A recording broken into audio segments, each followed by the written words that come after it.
Hey everyone, and welcome back to another episode of The Negotiation, part 2 of our conversation with Patrick Deloy, Managing Director at Merkle, an award-winning e-commerce solutions provider which supports medium to large B2C and B2B companies with the planning, development, localization, and long-term support of multi-country e-commerce website deployments in the APAC region. We continue our conversation with Patrick discussing the merging of omni-channel retail consumers in Asia and the metaverse, the prominent commerce trends he's seeing post-COVID, how Curbside Pickup became popular, the concept of total commerce, the partner ecosystem, and why it's critical to have one entering the APAC market, Patrick's thoughts on how to win through superior customer experience, and how the future of offline retail is very much alive and well, just different. Enjoy.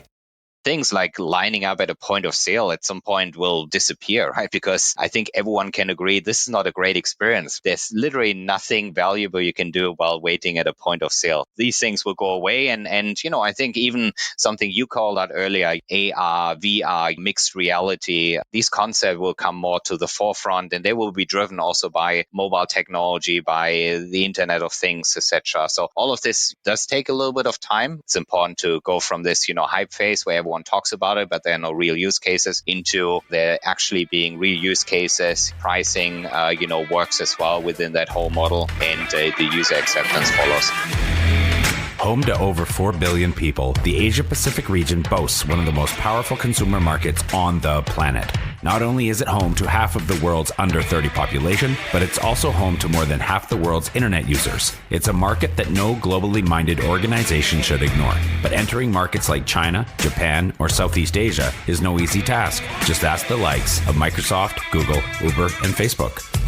However, times are changing, and with the right partners, doors are slowly opening as more and more companies find success growing their key markets in APAC. I myself spent 8 years in China, mostly as a venture capitalist, helping early-stage tech companies grow in the Asia-Pacific market successfully. This show is dedicated to uncovering and examining successful Asia market entry and growth strategies by interviewing the experts who've done it before and truly understand what it takes to be successful in the region. My name is Todd Embley, and welcome to The Negotiation, brought to you by WPIC Marketing and Technologies. I want to ask you something, and it's outside of something that we've talked about. We've never brought together omni-channel retail, consumers in Asia, e-commerce, when it comes to metaverse. So your opinion on perhaps the statement of omni-channel retail, consumers in Asia, and the metaverse as being an important concept to start to look at how those are going to merge together, one that more brands will need to embrace and start to build strategies around. I think what we all agree on is probably that, at this moment, we're moving from the first, hype phase of the metaverse where, especially when Mark Zuckerberg was talking about it, and suddenly a lot of people, had interest in the metaverse, even though they did not know what it really was. We're now seeing this, slow shift, into concepts that start to make a little bit more sense, right? So initially, hype concepts like, everything around metaverse, crypto blockchain or so, right? Bought a yacht club or custom crypto coins, etc. They've lost a lot of their allure, right? But and also initial metaverses, right? Like the Sandbox, Decentraland, and others, right? I mean, they created a lot of buzz. They sold limited territory, virtual territory as well, like land. But they always had very few regular users, right? I mean, some bigger stars had some concerts in that environment, but it was always fairly limited. So that's that, right? But then again, and that I think also relates to something I spoke about earlier, a lot of the consumers being fairly young and digital adoption being so high, right? I mean, Asian consumers have always embraced new technologies, and, where very often, if you think, even 20, 30 years ago, Japanese, right? And Korean nowadays, like, they've always embraced new technologies. and well, often some of the first ones to do so, right? And as an example, I think it's also interesting. South Korea, I read that recently, has one of the largest markets for cryptocurrencies, right? Which South Korea itself is not, a huge country, but it's one of the largest, crypto markets. So it just shows the enthusiasm as well, for new things, and even the recent devaluation of crypto assets has not dented the excitement, for example, for blockchain-based currencies in the market. So just in my opinion, I think any new viable concepts of the metaverse, and as it's improving, as it becomes actually more interesting, it gets away from just a concept that it is right now with few actual real world applications. I think the Asian consumers will be the first really to accept that as well, right? And make it part of their online shopping habit, for example. That'll be the day when my mom goes Christmas shopping in the metaverse and gets me an NFT in my stocking virtually. That's going to be a super fun day. Just kidding. As we look ahead, I know it's the elephant in the room, COVID. Okay, and it's been an unfortunate part of this podcast far too much over the last 2 years. We don't have to spend a lot of time on this. I'm going to ask you something about COVID and the impact of COVID. We don't have to spend all day on this, but I just want to draw it out. Look at the big regions, the big markets. How has COVID impacted omnichannel retail? Maybe tease out how some countries have dealt with it differently, if so. Yeah, I think the response, obviously, to the emergence of COVID in countries across APAC has been very varied, right? Obviously, we know China, Hong Kong to a certain degree still impose some sort of lockdown. Taiwan as well at this point. Other countries have completely opened up, have done away with all restrictions. I think the most prominent trend that we saw immediately after COVID emerged, and again, I'm sure you've talked about this also in previous episodes of this podcast, is this just sudden increase of online orders versus offline purchases, right? And some of this was just a function of some countries going into a lockdown or restricting access to stores, right? So that has given a really strong growth spur to online retail. Now this has reversed a bit, right? And we're back now on to a pre-COVID growth rate, if you want, which is still impressive, in most countries. But I think what's notable though still is that it has helped to increase the acceptance really of online shopping, especially in markets that were, laggards before, right? I mentioned Hong Kong previously, right? Where it was always assumed it's not a good market for e-commerce because everything is so nearby, right? And also with, fairly significant population of, seniors, that were just not used to using online channels, right? And this, for example, has changed quite dramatically, right? Suddenly, a lot of seniors as well were dependent on ordering, maybe groceries and other products online, and suddenly they get to know, how to set up online payment, for example, right? How to send an order, and how to not be worried that you're paying some money there and you don't get anything in return, right? So creating some trust as well into these channels, but. So that's kind of a broad observation, right? But I think if you look into some of the features as well, what that has meant for some specific markets or regions, I think one interesting example, just to pick out an example, is something that came up as a concept as well during the early days of COVID in some markets, was curbside pickup, right? In Australia and New Zealand, for example, it has become very popular, right? Where a consumer can order a product online and basically just drive to the curbside or into the parking lot, and then the store assistant will bring out the product and maybe put it in the trunk directly, right? So again, minimizing the interactions.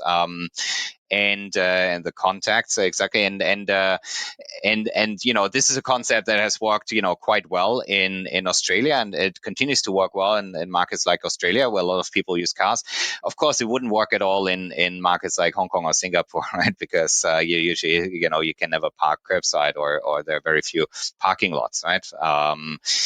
So again, every country has dealt with that a little bit differently, but I think as a broad comment, I mean, it certainly has helped as well with the acceptance of online commerce channels, creating more trust as well, especially with senior population in all markets, really in APAC, especially the laggards. Okay, so crystal ball time. In your opinion, I know it's unfair, but do your best. The future of omnichannel retail and e-commerce in Asia, where do you think the space is headed? Well, first of all, there's still plenty of room to grow in omnichannel retail in Asia. I think that much we all agree on, right? Because even though the total share of I mentioned China before, right, where online retail versus offline is has already crossed the 50% mark, across the whole of Asia, that percentage is actually only 20%. It's still impressive, but a lot of these 20%, is driven by China, right? So that percentage is still significantly lower across some of the high growth markets in Southeast Asia, for example, right now. So they're much less separated, obviously, from that perspective. So this is where we see a lot of growth, right?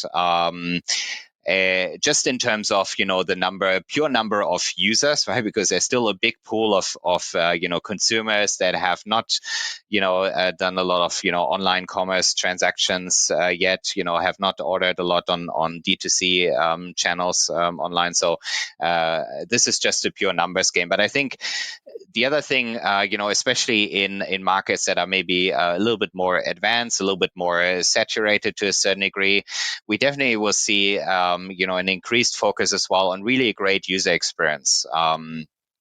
Also in order to increase, customer loyalty, to address, younger consumers, and that also relates to something I've talked about before.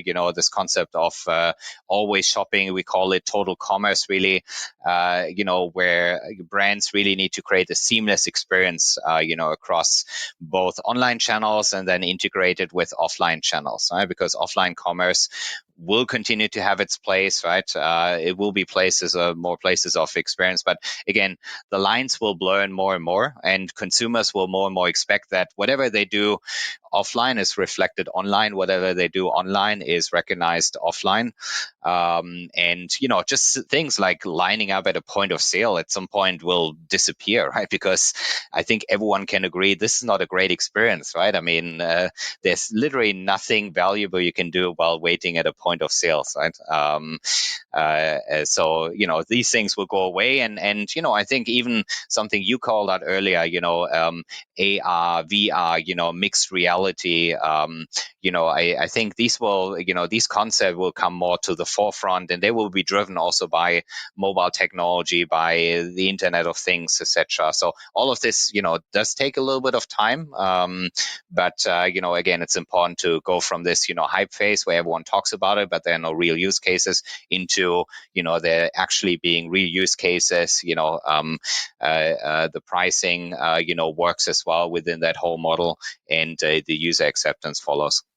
I want to talk about building partnerships, because this is also something that you have done a tremendous amount of work in, and the importance of building the right partnership and maintaining partnerships and relationships in Asia. So as someone who works with a ton of brands in the region, maybe you could talk a little bit about, from your experience, building partnerships, either on behalf of your business or your client's business.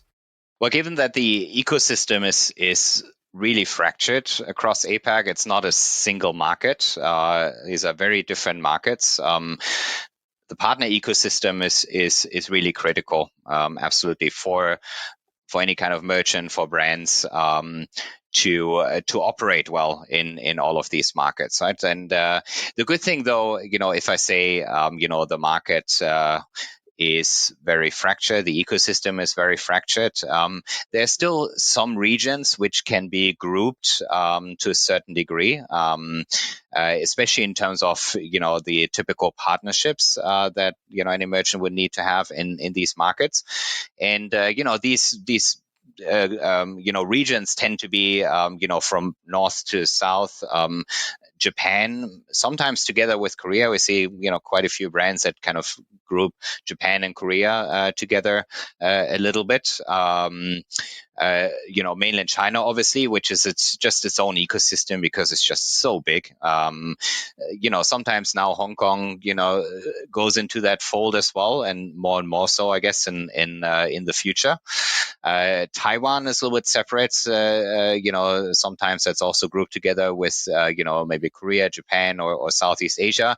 But then definitely Singapore and Southeast Asia, that's kind of one cluster, and then Australia and New Zealand. Because some of the most important partnerships, for example, start with fulfillment partners, right? And that's why I was mentioning as well, the kind of regional approach, because if you look at Southeast Asia, for example, a lot of the commerce there, omni-channel commerce, is conducted across borders, right? And if you need, for example, special storage facilities, etc., right, then that would typically mean you have some centralized inventory, maybe just in some markets, and then you deliver into some other markets, right? I mean, these are business decisions, right? Depending on the viability of shipping cross-border. But then the other, component of these or other partnerships that are very important are just with the big, players as well. In the respective ecosystems, and these are some of the most familiar names because they're just so prominent in each market, right? So Alibaba and Tencent, ByteDance, Xiaohongshu, and others in China, for example, and some of the other players in the market, right? Because at the end, when we talk about omni-channel, it's really a multi-channel approach, right? It's not one brand just selling through a single channel, whether it's offline retail or the D2C side, but typically it's a combination of the D2C channel, of the marketplace, of offline retail, and mobile app and other channels, right? So these partnerships really need to focus on and reflect this omni-channel approach. What if I were to ask about maybe more on the business units? It's the best term I can think of to use. So if I'm a business that I'm a scaling business, I want to enter APAC, what types of businesses do I need to be thinking about partnering with? And I'll throw you a little bit to get you on the same page as I am, like agencies, data providers, tech, VC, warehouse, what are the types of businesses that I need to be considering?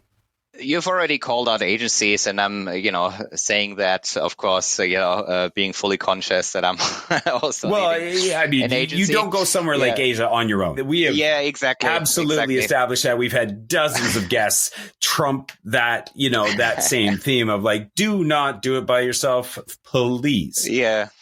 No, and that, I mean, honestly, of course, this is our whole reason of existence as well, right? I mean, you need, any, any merchant, any brand, any company that's looking to, roll out, their omni-channel operations, D2C side, whatever, in any market in APAC, they need to work with someone, an agency, or building an internal team, or, a mix of both, who knows, local consumer expectations, who knows, the legal regulations, the technical requirements, and then, of course, the local ecosystem partners, right? Some of which I've just mentioned previously, right? So this is just critically important, right? If it comes to other components like, where to host your data as well, right? Especially, sensitive PII data or so, right? I mean, there are a lot of regulations as well in the different markets. Again, China most prominently, right? Where it says you have to host the data locally, right? You're not allowed to host it anywhere else, and they need an ICP license and all of that. These are all critical components. Is it getting easier? I mean, like I could only imagine 15 years ago, you and I were both that 2006, 2007 class of folks that went to APAC. Are international brands finally starting to agree that they need to listen to you, they need to trust you, they need to follow your direction? Well, I think it does. Also because, Asian markets have become so important for most international brands that they know, they can't screw it up, right? They have to get it right. And, sometimes they only have, one shot to really get it right. So, this creates an even, stronger impetus to really work with the right partner. So let's talk about Merkle.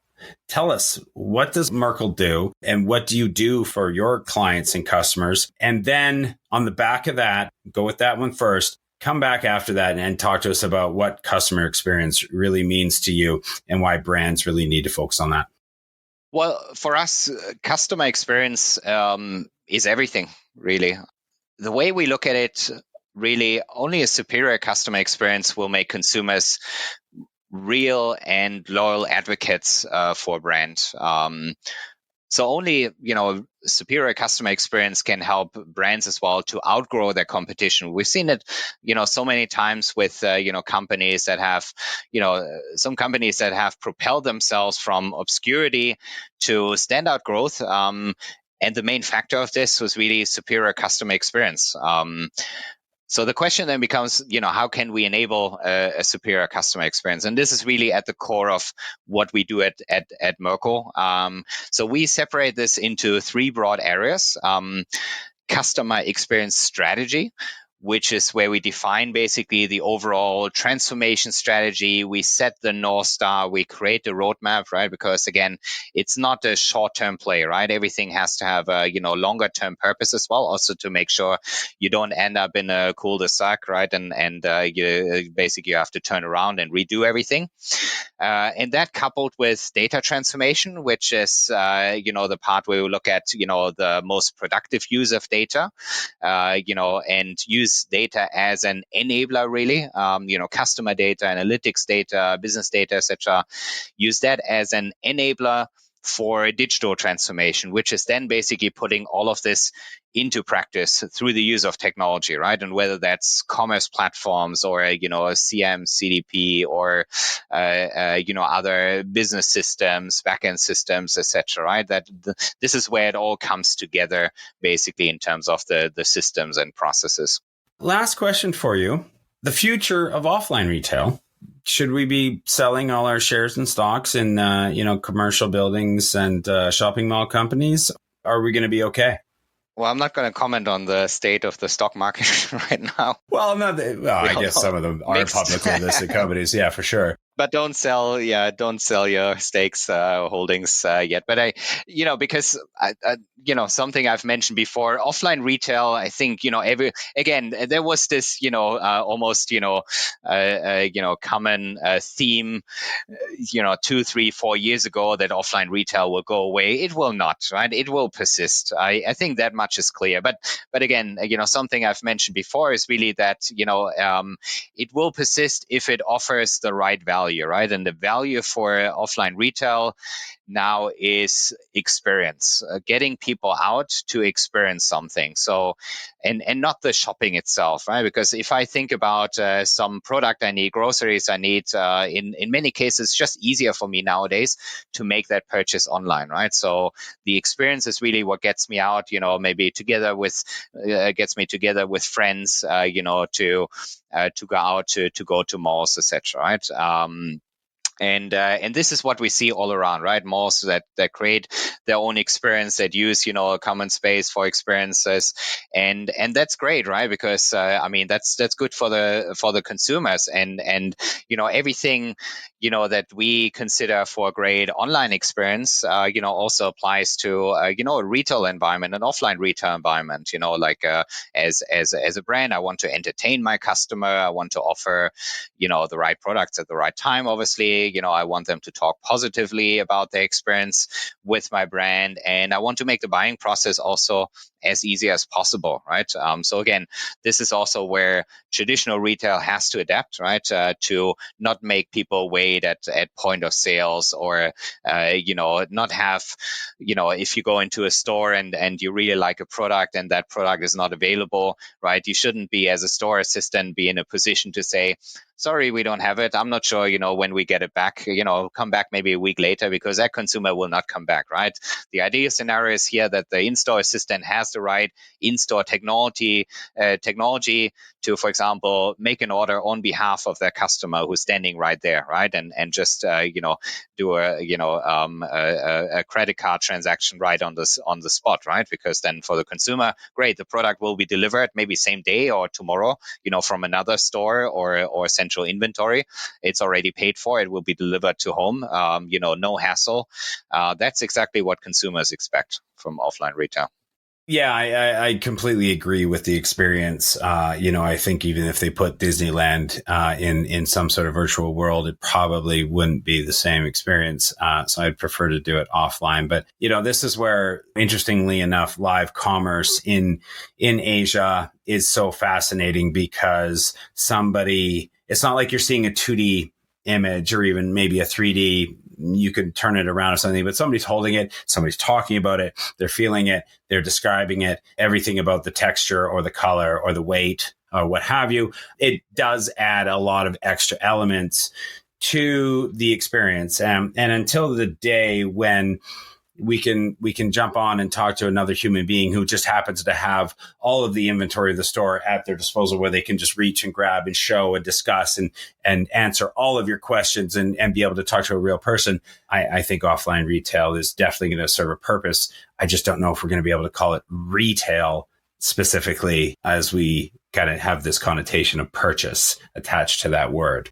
And if we ever have a tactile VR experience, right, that will change things.